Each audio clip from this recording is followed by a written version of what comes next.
इस सेशन में हम एमपी बोर्ड क्लास 10th का प्रैक्टिस सेट ए देखेंगे।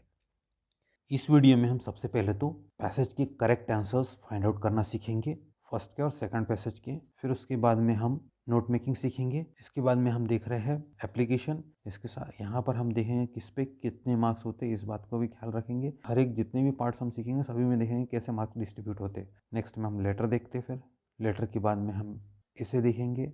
फिर फिल इन द ब्लैंक्स दिए हुए हैं, उसके बाद में हम डू एज डायरेक्टेड देखेंगे। फिर यह टेक्स्ट से पैसेज दिए हुए हैं, उसको हम देखेंगे। फिर पोएट्री के पैसेज है। लास्ट में हम उसके क्वेश्चन आंसर देखेंगे। तो जो हमारे शॉर्ट और इम्पोर्टेंट क्वेश्चन उनको हमने खास करके हाईलाइट किया, इन सभी को हम देखेंगे। तब वन बाय वन स्टार्ट करते हैं। फर्स्ट क्वेश्चन है हमारा अनसीन पैसेज।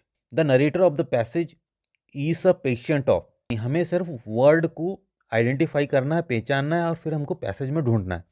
अब देखिए यहाँ पर हमारे पास में ऑप्शंस देखना है। सेरेब्रल अटैक दिया है, पोलियो दिया, डायबिटीज़ दिया, हार्ट डिसीज दिया। हम पूरा ही देखने के बाद में हमें पता चलेगा कि पोलियो के अलावा हमें कोई और बीमारी नहीं दिखाई देगी। यहाँ पर हमें पोलियो दिखाई दे रहा है। यहाँ पर ये हो गया हमारा आंसर। अब सेकंड देखते हैं। To say something about the future is, क्या हो सकता है। यहाँ पे भी यही सिचुएशन कि हमारे पास में कौन से ऑप्शंस है जो इसमें दिए हुए और कौन से नहीं दिए है। तो हमारे पास में वर्डिक्ट नहीं है पैसेज के अंदर, एडिक्ट भी नहीं है। अब बचा हमारे पास में प्रोटेक्ट और प्रेडिक्ट, ये दोनों अवेलेबल है।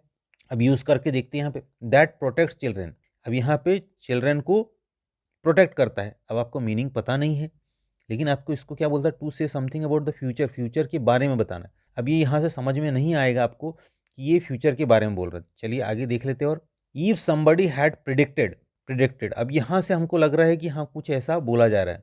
हैड प्रिडिक्टेड, अब ये प्रिडिक्टेड के जगह पे प्रिडिक्ट आपको पहचानना है क्योंकि यही पूछा है। अब इसका होता है मतलब अनुमान लगाना।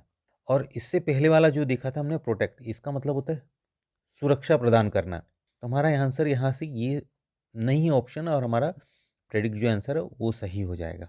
थर्ड देखते हैं। The narrator was the 7th child in a family that had. अब इसमें देखना है हमें, फिर ऑप्शंस हम हटाते हैं। 1 स्कोर चिल्ड्रन है, नहीं दिखेगा। फिर उसके में 9 चिल्ड्रन, वो भी नहीं दिखेगा आपको।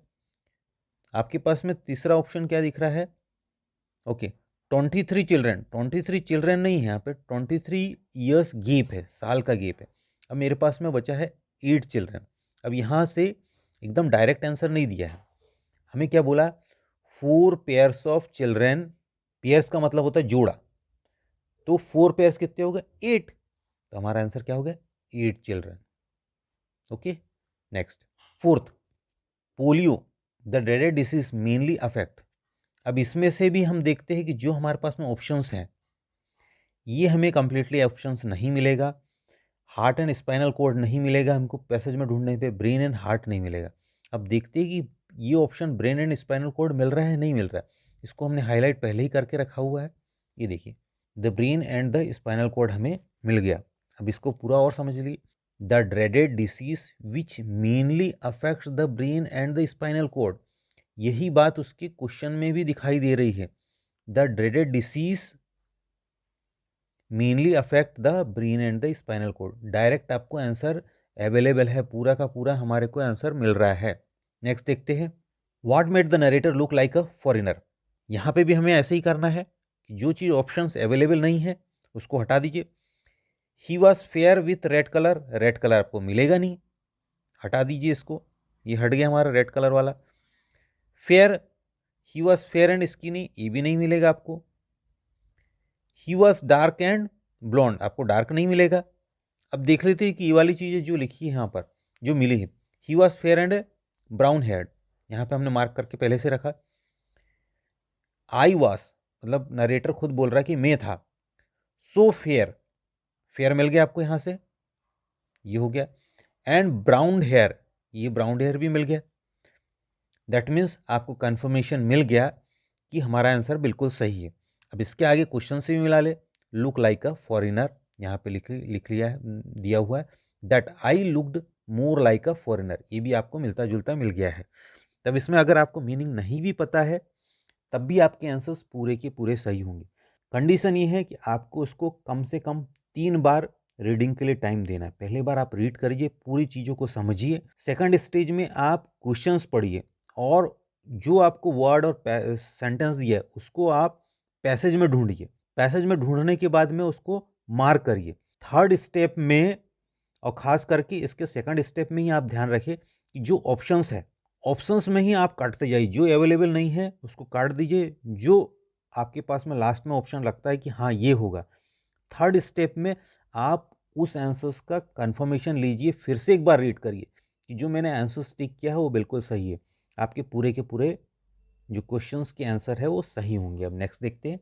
ये हमारे आंसर्स हैं, हम पहले ही पूरे देख चुके हैं। Read the following passage carefully. इसमें भी हमें पैसेज पढ़ना है और आंसर्स देने हैं।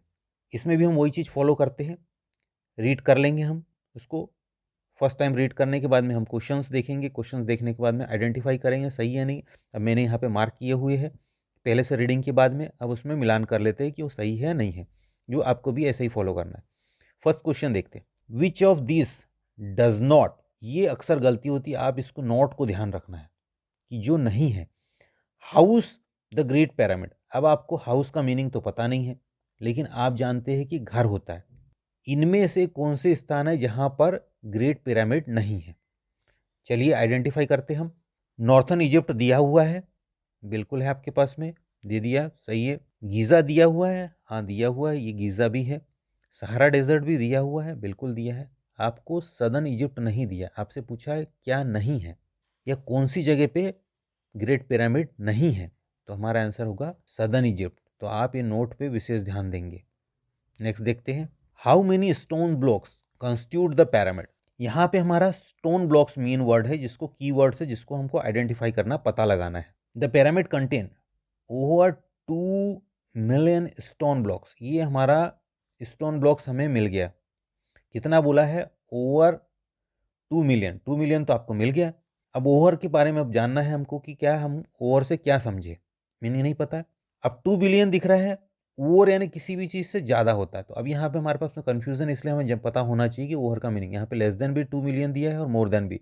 तो ओवर किसी चीज़ के ओवर यानी ज़्यादा, तो हमारा आंसर होगा मोर देन 2 मिलियन। हमको 2 मिलियन तो दिया है, इन दोनों में से एक कन्फ्यूजन था, तो हमें ओवर से पता चल जाएगा, मोर हो गया। नेक्स्ट देखते हैं, most of the blocks in the pyramid wait.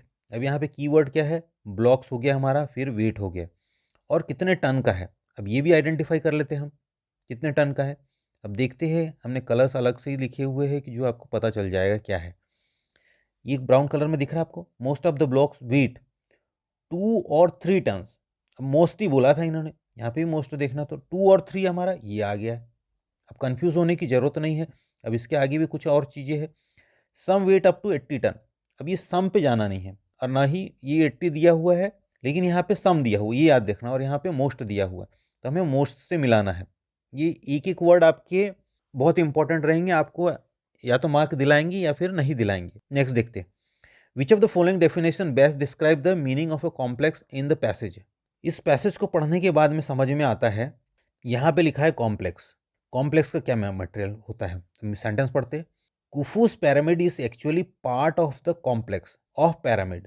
Of यानी का पिरामिड्स का, और पार्ट होता है भाग। तो किसी चीज का भाग क्या होगा? मटेरियल का भाग हो ही नहीं सकता। पिरामिड तो एक स्ट्रक्चर है। अब यहाँ पे भी पिरामिड, यहाँ पे भी पिरामिड, तो पिरामिड पिरामिड का भाग हो नहीं सकता। आर्मी का यहाँ पे डायरेक्ट संबंध है नहीं, तो हमारे पास में एक ऑप्शन है ग्रुप, तो इसका आंसर होगा ग्रुप, शुड बी ग्रुप। ये स्पेलिंग गलत है। नेक्स्ट देखते हैं, which of the following is false. कौन सी बात गलत है ये बताना आपको। अब ये फॉल्स वर्ड हमारा कीवर्ड है, जिसको हमें देखना है। तो इसके अंदर हमें चारों ही जो ऑप्शंस दिए उसको रीड करना होगा, फिर उसके बाद में देखना पड़ेगा कि कौन सा गलत है। अब देखिए, फर्स्ट और लास्ट काफ़ी सिमिलर है। हरमन वाज कुफूस विजिर। हरमन जो था कुफूस का विजिर था। अब पहले वाले में क्या रह रहा है? कुफू वाज हरमन्स विजिर, मतलब जस्ट उल्टा बोल रहे हैं। अब यहाँ पे देख लेते, हिज विजिर कौन है? हरमन। तो हरमन क्या है? विजिर है। हरमन वास कुफुस विजिर, तो ये तो सही हो गया। अब पहले वाले में हमारा क्या बोल रहा है? उसका जस्ट उल्टा बोल रहा है। और आपको बोला है कि कौन सी बात गलत है।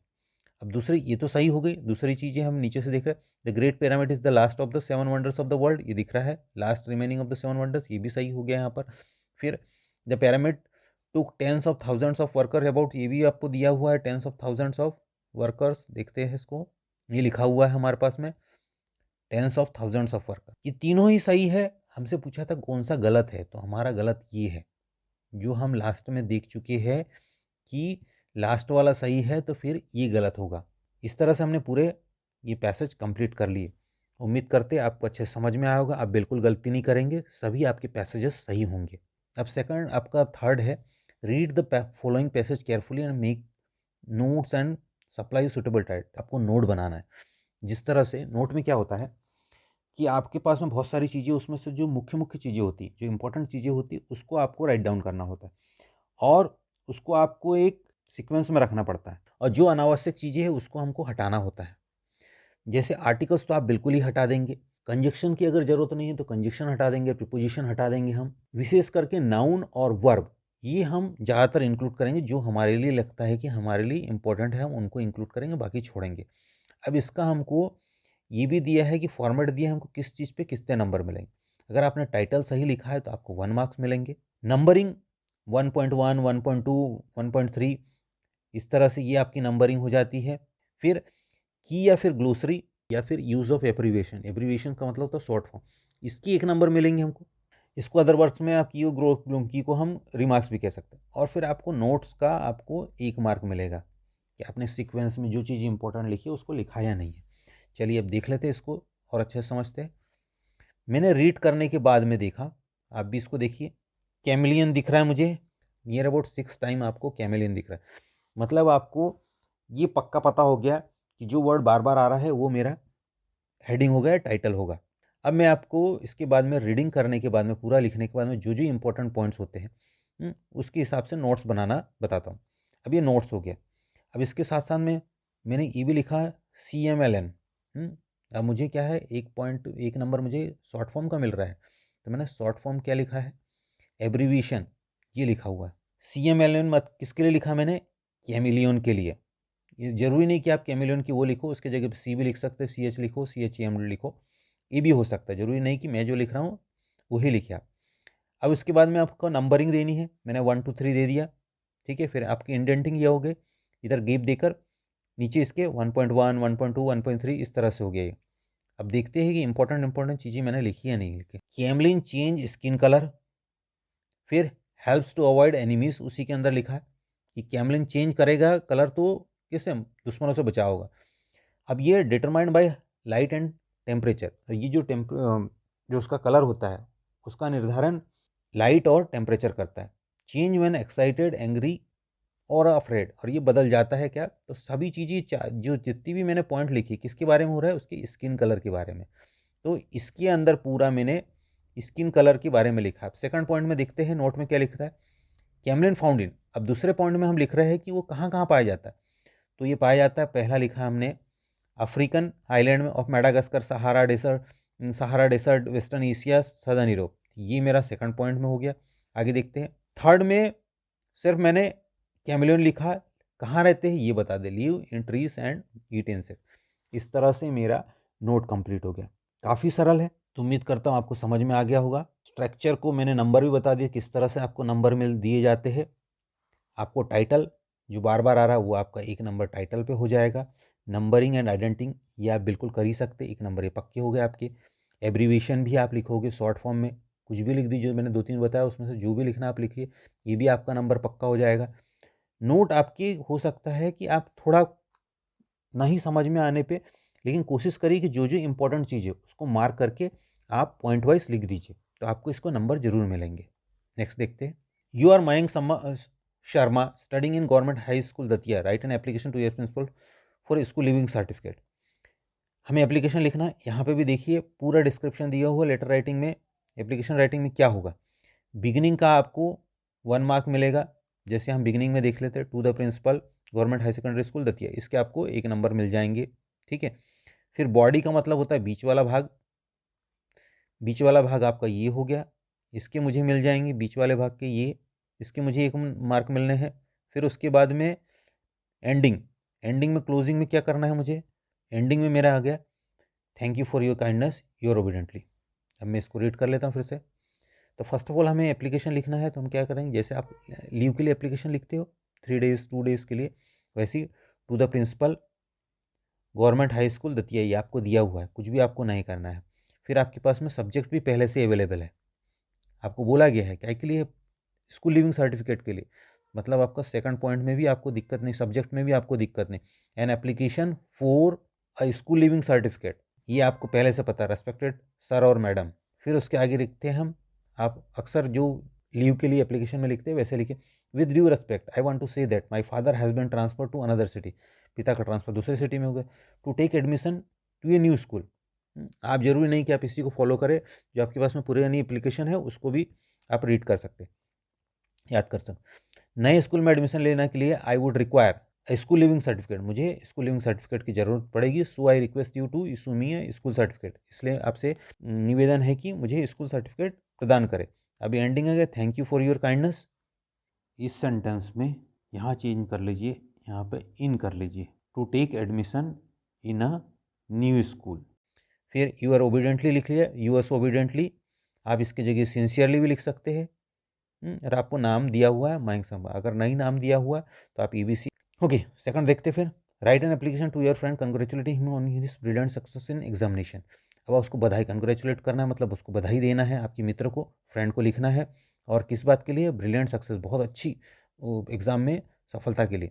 अब इसमें सबसे पहले लेटर जब लिखा जाता है तो क्या होता है, एड्रेस लिखा जाता है।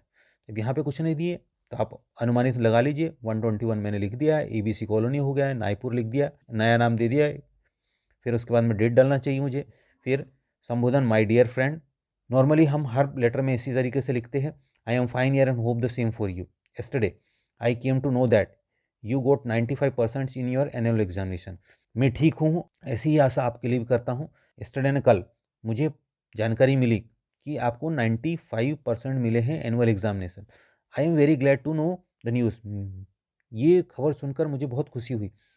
अब लास्ट में क्या जो बोला है वो लिख देते हम, I would like to congratulate, मैं तुम्हें बधाई देता हूँ, on your brilliant success in the examination. ये चीज़ें हमें पहले से दी हुई है, उसी को हमें ऐड करना है। काफ़ी ईजी देख रहे हैं आप, रेस्ट इज़ फाइन, बाकी सब बढ़िया है। Love and respect to our family members, सभी को प्यार, फैमिली मेम्बर्स को। यूर लविंग फ्रेंड, आपका प्रिय मित्र, और XYZ। ये हो गया हमारा कंप्लीट, बहुत ईजी, आपको आता है। आप पैटर्न को फॉलो करें। अब पैटर्न में भी मैंने आपको बता दिया है कि सभी चीज़ों के लिए आपको नंबर मिलेंगे यहाँ पर, तो इस चीज़ को छोड़ के कुछ भी नहीं आना है, आपको बिल्कुल लिखना है, आपको नंबर जरूर मिलेंगे। Next, right an essay on any of the following topics in 150 words. 150 शब्दों में यहाँ पे हमने इसे पहले देख लेते कि नंबर्स कैसे मिलते हैं हमको। 5 मार्क्स का है। लैंग्वेज, किस भाषा, जिस तरह के आप भाषा का इस्तेमाल करते हो उस भाषा, मतलब उसमें गलतियाँ ना हो, प्रभावी भाषा हो तो उसके 1 नंबर मिलेंगे। आपने कंटेंट, सब्जेक्ट रिलेटेड है या जो आपसे पूछा गया उससे रिलेटेड है तो आपको कंटेंट के 2 मार्क मिल जाएंगे। और फिर एक्सप्रेशन, उसमें के अंदर एक्सप्रेशन में ग्रामेटिकल एक्यूरेसी होना चाहिए, जो ग्रामर आप इस्तेमाल कर रहे हैं सेंटेंस में उसमें गलती नहीं होना चाहिए। अप्रोप्रिएट वर्ड, उपयुक्त वर्ड, मीनिंग अनुसार उपयुक्त वर्ड लिखना, स्पेलिंग में गलती नहीं हो। और पंक्चुएशन, पंक्चुएशन में comma, full stop, capital alphabet से स्टार्ट करना, ये सब चीज़ें क्वेश्चन मार्क है, ये सब पंक्चुएशन में आएगा, इसके आपको 2 मार्क्स मिलेंगे। तो यहाँ पे भी आपने देख लिया कि आपको आधे मार्क्स तो ये जनरल आपको जो पैटर्न होता है, जैसे फुल स्टॉप लगाना है, कैपिटल में लिखना है, स्पेलिंग पे ध्यान देना है, इसके भी नंबर्स मिलेंगे। तो आपको ये नहीं कि आपका कुछ भी गलत मुझे नहीं आता, एक गलती हुई तो आपका पूरा गलत हो जाएगा, बिल्कुल नहीं।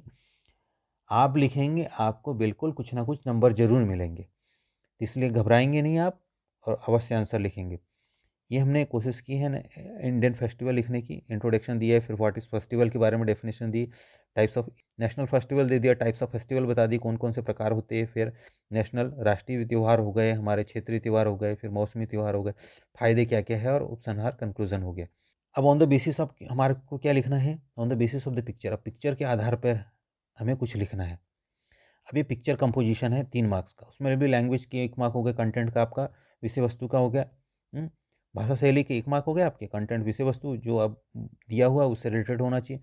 और फिर सेम चीज़ें, एक्सप्रेशन, ग्रामेटिकल एक्यूरेसी, कोहिरेंस, मतलब एक के बाद में जो आपका कंटिन्यूटी बनी रहती है, पहले सेंटेंस का दूसरे के साथ में संबंध होना चाहिए, दूसरे का तीसरे से, इससे आपको कोहिरेंस कहते हैं। फिर अप्रोप्रिएट, उपयुक्त वर्ड्स होने चाहिए, स्पेलिंग सही होने चाहिए, पंक्चुएशन होना चाहिए, जो हम बात कर चुके हैं, क्वेश्चन मार्क हो गया, फुल स्टॉप हो गया, कॉमा हो गया, इस सब का सही उपयोग होना चाहिए। देखिए अब यहाँ पे कोविड-19 प्रिवेंशन, इस पर आप ध्यान दीजिए, मैंने नीचे में उसको सही लिख दिया हुआ। अब ये वर्ड्स दिए हुए हैं मेरे पास में, इससे मुझे सेंटेंस बनाने, चलिए देख लेते हैं। Describe how to prevent yourself from कोविड-19। अब आपको व्याख्या क्या करनी है कि ये व्याख्या करके बताए कि आप अपने आप को कैसे कोविड-19 से बचाएंगे, है ना, कौन कौन सी स्टेप्स लेंगे। चलिए देखते हैं, अब लिखना स्टार्ट करते हैं। आंसर लिखा, we know that prevention is better than cure. ये मैंने अपने तरफ से जोड़ दिया, अगर आप बहुत अच्छा है कि इलाज करने से बचाव ज़्यादा जरूरी है। In order to protect our selves, हम अपने आप को बचाने के लिए फ्रॉम कोविड-19 से फॉलो द फॉलोइंग रूल्स, निम्नांकित नियमों का पालन करना चाहिए। वॉश योर हैंड्स, हाथ धोए, यूज सोप, साबुन का इस्तेमाल करें। ये सब चीज़ें हमने वर्ड्स वहीं पे दिए हुए, देख लीजिए आप। Wash your hands, use soap, avoid crowds, wear mask, avoid handshake and social distance. सभी चीज़ें ऐसी लिखी हुई, वहीं से उठाना और हमको उसको एक नया स्ट्रक्चर प्रोवाइड करना। Avoid crowds, wear mask, avoid handshake and keep social distance. Social distance ये हमने सिर्फ एक नई चीज़ यहाँ पे जोड़ दी, कीप जोड़ा है। आवश्यकताओं के अनुसार हमने एक वर्ब जोड़ दिया, बाकी सोशल डिस्टेंस है हमारे पास में। उम्मीद करता हूँ आपको बहुत आसानी से समझ में आ गया होगा। सेक्शन सी ग्रामर ही हमने अलग से वीडियो बनाया है, आप इसको देख लेंगे। फिर डू एज डायरेक्टेड का भी बनाया हुआ है, वो भी आप अलग से देख लीजिए, उसको लिंक आपको डिस्क्रिप्शन बॉक्स में मिल जाएगी। She knows the boy who is wearing, वह उस व्यक्ति को जानता है जो, है ना, नीला शर्ट पहने हुए। वेन आई वॉज यंग, है ना, यहाँ पे वास लिखा है तो यहाँ पे कुड आएगा। I could climb trees. Then how much sugar, sugar को हम काउंट नहीं कर सकते तो हाउ मच आएगा। ठीक है, आगे देखते हैं। Blank Ganga is a sacred river, यहाँ पे द आएगा, क्यों, क्योंकि गंगा जो भी नदी के नाम होते हैं उनके नाम के सामने हमको द इस्तेमाल करना होता है। आगे देखते हैं। My uncle died of, died के साथ में हमेशा ऑफ ही आएगा, तो यही आपका आंसर होगा, of. He wanted to, blank to आया आपके पास, तो टू के बाद में वर्ब की फर्स्ट फॉर्म ही आती है, तो बिकम ही आएगा, टू बिकम एन इंजीनियर। ये हमारे आंसर्स हो गए। नेक्स्ट डू एज डायरेक्टेड देखते हैं। चेंज इनटू नेगेटिव, यहाँ पे आपका ही डिड से पता चलता है कि पास्ट का सेंटेंस है, तो ये मेन वर्ब की तरह यहाँ पे इस्तेमाल किया है, इसी को हम हेल्पिंग वर्ब की तरह इस्तेमाल करते हैं, तो क्या हो जाएगा, he did not do his, did लग गया तो फिर हमारा डू हो जाएगा, डू हिस वर्क वेल। इसके आंसर हम नीचे देख रहे हैं। Unless you work hard you will fail, rewrite the sentence using if in place of, unless हटाना और इफ लगाना है, unless equal to if not होता है। If you do not work hard you will fail, अगर आप मेहनत नहीं करोगे तो आप फेल हो जाओगे। इसके आंसर हम नीचे आपको मिल जाएंगे। फिर आपके पास सो दैट लगाना है, तो सो के लिए इसके अलग से दिए हैं, इसको मैं फास्ट पढ़ रहा हूँ, आपको अच्छे से समझना है तो आप अलग से वीडियो दिए उसको देखिए। टू और सो बहुत, दोनों का मतलब बहुत। He is so ill to go to school, है ना, तो इसका क्या होगा कि वो बहुत बीमार है कि वो स्कूल नहीं जाता, that he can not go to school. He is so ill that he can not go to school. फिर आप चिल्ड्रंस आर मेकिंग टॉयज, तो हम क्या करेंगे इसमें, हमें पता है पैसिव वॉइस के लिए क्या करता है, ये इधर आ जाएगा और ये इधर आ जाएगा। ठीक है, subject become object and object become subject, और इसके साथ में बाई का इस्तेमाल करेंगे, वर्ब की थर्ड फॉर्म होगी। और आप जब भी आपके पास में आईएनजी वाला है तो बीइंग इस्तेमाल करना है, तो हमारा क्या हो जाएगा, टॉयस आर, एस है इसलिए हमारा टॉयस है ना, प्लूरल है इसलिए आर आएगा, अगर सिर्फ एक टॉय होता तो ईस आता, तो हमारा क्या हो जाएगा, toys are being made by children, toys are being made by children, यहाँ पे हमेशा वर्ब की थर्ड फॉर्म ही आएगी। फिर हमारे पास में देखते हैं, अब इसको हमको अरेंज करना है। The old honest person man was and rearrange the meaningful sentence, तो हमें पहले याद रखना पड़ेगा सब्जेक्ट में हमें नाउन या प्रोनाउन लेना चाहिए, फिर उसके बाद में हमारा हेल्पिंग वर्ब हो, फिर वर्ब हो। The old man was an honest person, इसको देखते हैं। हमने क्या किया यहाँ पर, सब्जेक्ट हो गया मैन, है ना, उसको हमने एडजेक्टिव उसके पहले आ गया, द आ गया उसके पहले, तो द ओल्ड मैन हो गया, फिर हेल्पिंग वर्ब आ गया। सिमिलर सिचुएशन इधर भी है, आपका नाउन ये हो गया, उसके पहले आपका एडजेक्टिव हो गया, और फिर उसके पहले एडजेक्टिव के पहले हमारा आर्टिकल आ गया। तो दोनों आपको देखना है यहाँ पे, was, the old man was an honest person. He has taken tea, हमें इसको आगे लेके चले जाना चाहिए, तो हैज़ ही टेकन टी, देखते हैं हमारा सही है क्या, और क्वेश्चन मार्क आ जाएगा, has he taken T. Next देखते हैं, हैज़ ही टेकन टी। फिर टेक्स्ट बुक के क्वेश्चन आंसर्स देखते हैं, नहीं नाइन्थ का देख रहे हैं ना, who was Mrs kissing.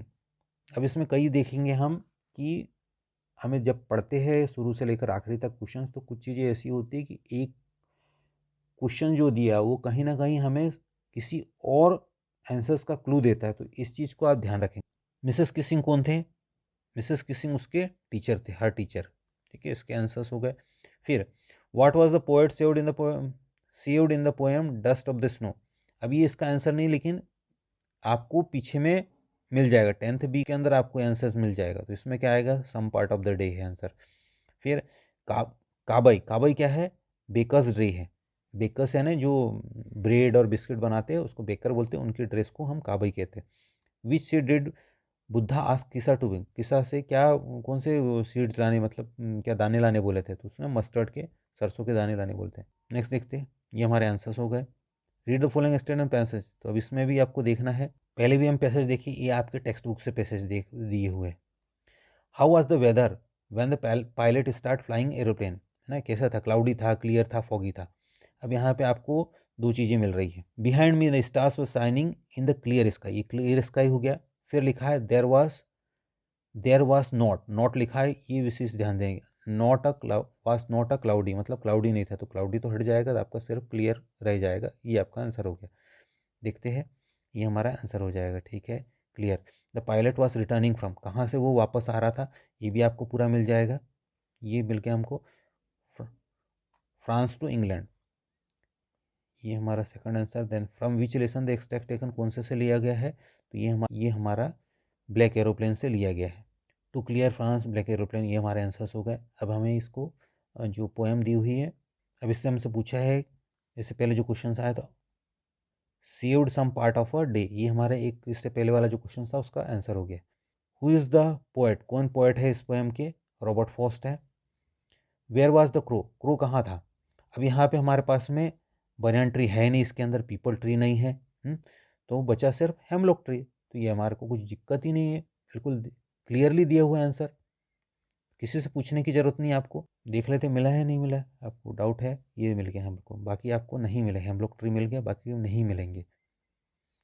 Next देखते, the poet mood got change when, अब कब उसका मूड चेंज हो जाता है, बाकी चीज़ें आपको मिलेगी नहीं, है ना, असलिफ की बात ही नहीं है। ही स्टार्ट टॉकिंग, किसी से बात नहीं की है, तो सिर्फ मिलता है डस्ट ऑफ स्नो, ये हमारा आंसर मिलेगा हमको। डस्ट ऑफ स्नो फॉल हो गया, तो नीचे गिरा था। The way the crow shook down on me the dust of snow, तो इस तरह से हमारा आंसर सही हो गया। क्वेश्चन आंसर्स पार्ट में हमने कोशिश की है कि छोटे आंसर्स दिए जाए, तो आप पहले कोशिश करें कि जो मैं बता रहा हूँ उसके बाद में जो आपको आंसर्स पहले से की दी हुई आप उसको याद करिए। चलिए स्टार्ट करते हैं। What does courage means to Mandela, courage से, साहस से मंडेला का क्या मतलब है? टू मंडेला, ये हमने ले लिया यहाँ से, टू मंडेला। करेज मीन्स, है ना, यहाँ पे डस था तो यहाँ पे यस लगा दिया मैंने, मीन्स, है ना, सिर्फ आपको ऐड करना है विक्ट्री ओवर फियर, डर की ऊपर जीत, ये था मंडेला का करेज से मतलब। आगे देखते हैं, बाकी उसी चीज़ को आप देख लीजिए, जो की में दिया है आप इसको पढ़ लीजिए। सेकंड देखते हैं, why did anything he could confide more in her diary than in people, any thought she could confide more in her diary than in people, ये आपको क्वेश्चन में दिया हुआ। अब वाई था तो इसलिए मैंने बिकॉज लगा दिया, क्योंकि सी हैड नो फ्रेंड, उसके कोई अच्छे मित्र नहीं थे, वास्तविक मित्र नहीं थे। She found a true friend in her diary kitty, उसने अपने डायरी के रूप में सच्चे मित्र को पाया था, और उसकी डायरी का नाम क्या था? किटी। अब इसके अंदर हमने काफ़ी चीज़ें जोड़ दी है जो आपके लिए यूज़फुल है। अगर आपको अच्छा लगा तो याद करें, अदरवाइज जो की में दिया हो काफ़ी सिमिलर आंसर है इसका भी। Then why was Rajgir excited to see the tree garden, क्यों एक्साइटेड था? इसके अंदर कुछ भी नया नहीं लिखा हमने। Rajgir was excited to see the tree garden because, क्योंकि he had never see the tree garden, उसने कभी ट्री गार्डन नहीं देते। एंड सच लस ग्रीन है, पूरी तरीके से भरे हुए लैंडस्केप्स हैं भूखंड। He also wanted to know more about the tree plantation, वो ट्री प्लांटेशन के या ट्री के बगीचे के बारे में और अधिक जानना चाहता था। Why did not Valli want to make friends with the elderly woman, Valli जो थी वो बुजुर्ग महिला से क्यों दोस्ती नहीं करना चाहती थी?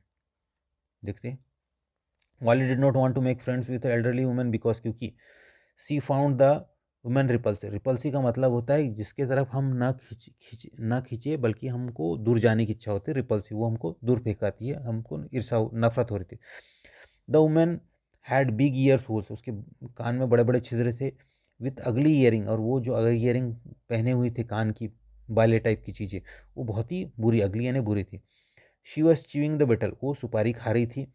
Which was about to spill over टपकना नीचे से, वो her her lips at any moment, ऐसा लग रहा था कि उसके होठों से वो बिल्कुल टपके गए लार।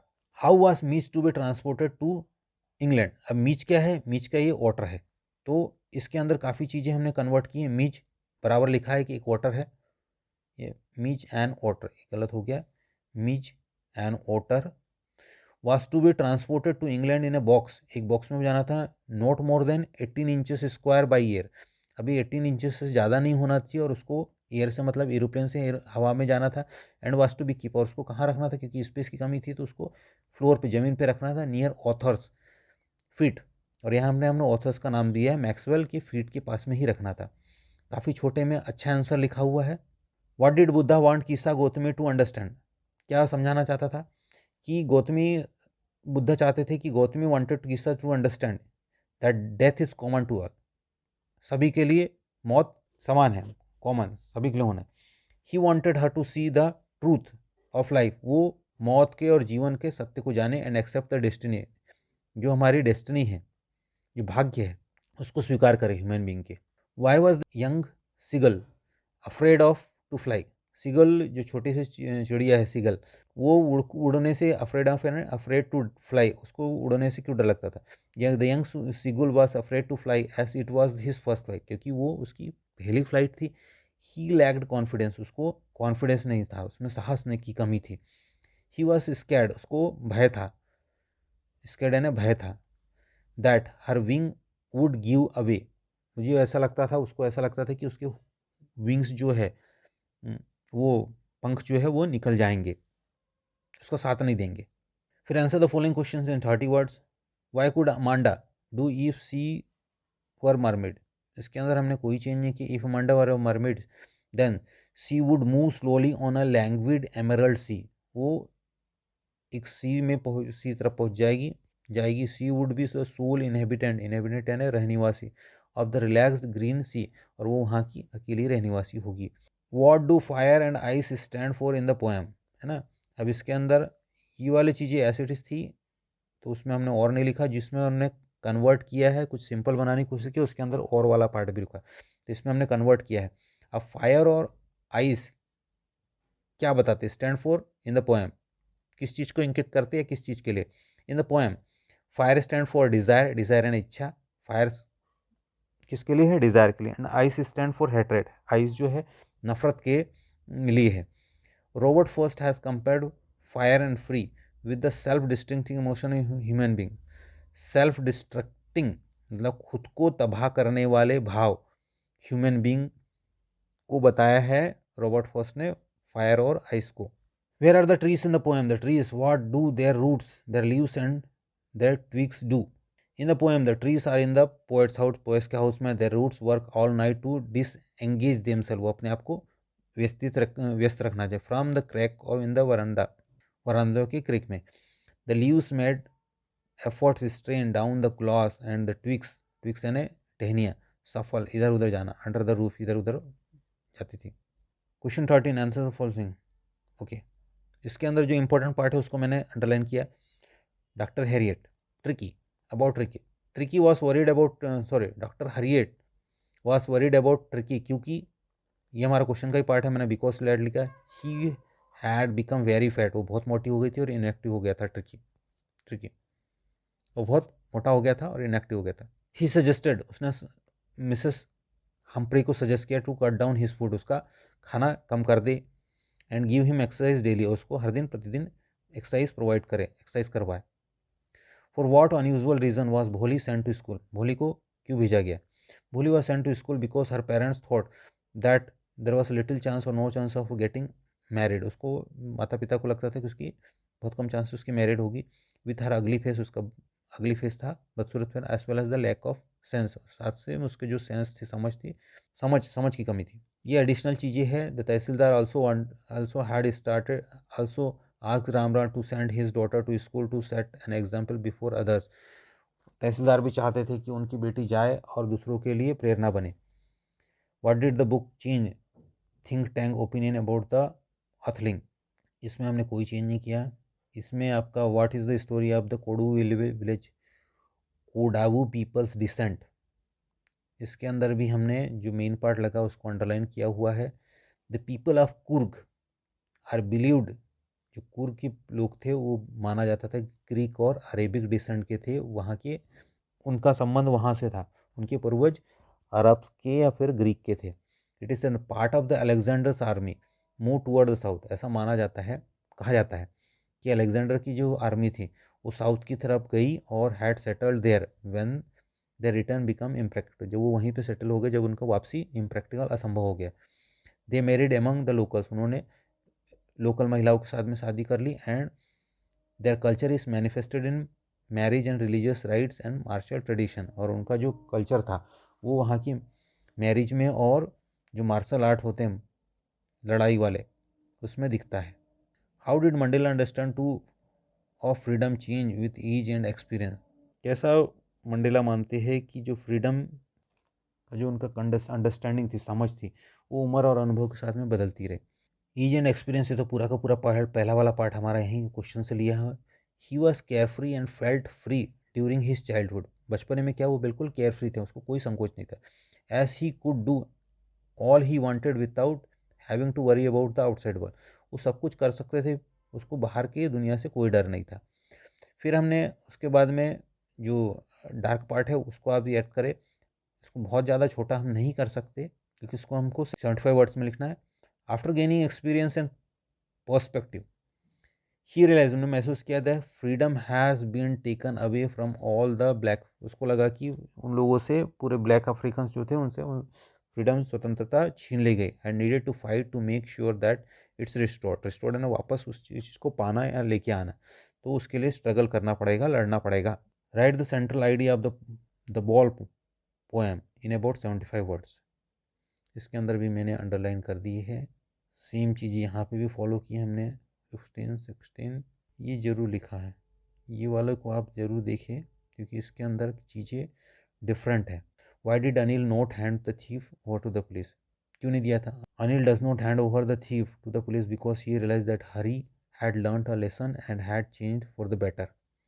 फिर दूसरा पार्ट में हमारा क्वेश्चन है, do you think most people would have done same, क्या लोगों ने ऐसा ही किया होगा? तो इसमें हमारा उत्तर होगा नहीं, ज़्यादातर लोग ऐसा नहीं करना। आई डोंट थिंक, मैं नहीं सोचता, most people would have done so, ऐसा ही किया होगा, मैं ऐसा नहीं सोचता।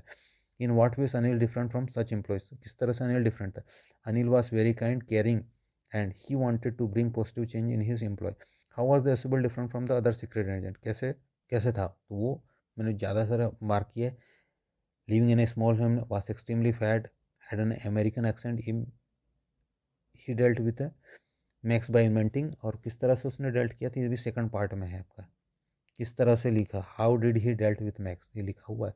ही dealt with Max by inventing some stories and convincing Max to act with them. इसका लिखिए आप, इतना में हो जाएगा। बाकी आप काफ़ी बड़ा दिया हुआ है तो कोशिश करते हैं आप इतना में ही ख़त्म कर दीजिए इसको। मैंने इसमें फर्स्ट और सेकंड पार्ट में इतने ही पैराग्राफ में आपका आंसर हो जाता है। Best of luck.